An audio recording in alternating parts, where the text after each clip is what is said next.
liikkeeseen neljännesmaililla. Kiihdytysajon monipuolisimpia kilpailuryhmiä on Competition Altered eli Comp, jossa sallitaan erityyppiset autot, eri polttoaineet sekä viritysasteet. Kilpailu tulee mielenkiintoiseksi aikatasoituksilla. SM-sarjaa johtaa tällä hetkellä Jari Halinen Mäntyharjulta.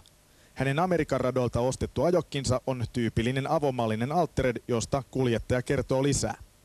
No me ajetaan perinteisellä V8 5,7 litrasella koneella ja siinä on tehoa noin pikkusauki 800 heppaa tässä toisessa ja meidän varamotissa on sellainen 750 heppaa. Vaihteistona on kaksivaihteinen Powerglide, automaattilaatikko, joka kepistä vaihdetaan ja sitten meillä on apuna ajotietokone, jolla seurataan ajotapahtumia ja kaikki miten kuski on toiminut, kone ja vaihelaatikko on toiminut.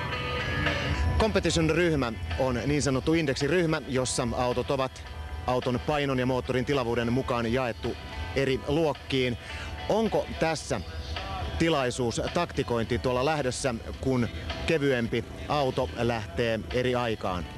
Eipä siinä paljon taktikointia ole varaa. Me pelataan niin kuin oma peli aina ja ajetaan ihan niin kuin oma ajo ja katsotaan mihin asti se riittää. Parin viime vuoden ajan ovat nuo niin sanotut Euro-dragsterit tehneet tuloaan ja varsin menestyksekkäästi. Sinä ajat perinteisellä tekniikalla. Mikä on sinun mielipiteesi näistä niin sanotuista Euro-dragstereista? Ne on ihan okei. Viime vuonna niin indeksi oli kyllä liian lepsu, mutta tälle kaudelle indeksit on niilläkin saatu kohdalle ja me kilpailemme ihan tasaväkisesti niin sanottujen Euro-dragstereiden kanssa.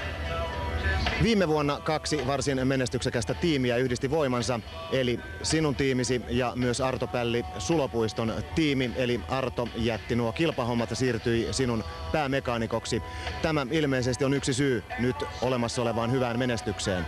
On joo, se on ihan niin kuin kaikki kaikessa, että kaikki niin kuin osa-alueet on nyt loksahtanut kohdalleen. Lähtöalueella toimii lähtöavustaja, jolla on varsin merkittävä tehtävä. Renkaan lämmityksen jälkeen minun pitää ohjata Jari yhteisesti sovittuu hyvää paikkaa, mikä ollaan valittu, ja seurata mitä naapuritiimit tekee. Ja sen jälkeen pienillä käsimerkeillä ja eleillä kerron, että kaikki on ok ja jatketaan kilpailua. Poistun taakse, katselen pudotusajossa kuinka joulukuusi liikkuu, että onko indeksit ehkä mahdolliset muutokset, mitä kilpaileva tiimi tekee, mitä vaan voi havaita, koska olen hänen silmät ja korvansa. Jari, pääsääntöisesti kun olet tuolla kilpailussa, niin kanssakilpailijasi lähtee ennen sinua. Mitkä ovat tunnelmat silloin, kun toinen on jo lähestulkoon suoran puolivälissä? Ne on oikeastaan ihan hyvät, että siinä kokeillaan, että pitääkö äijä hermo kun lähdetään. Altered-tyyppisten autojen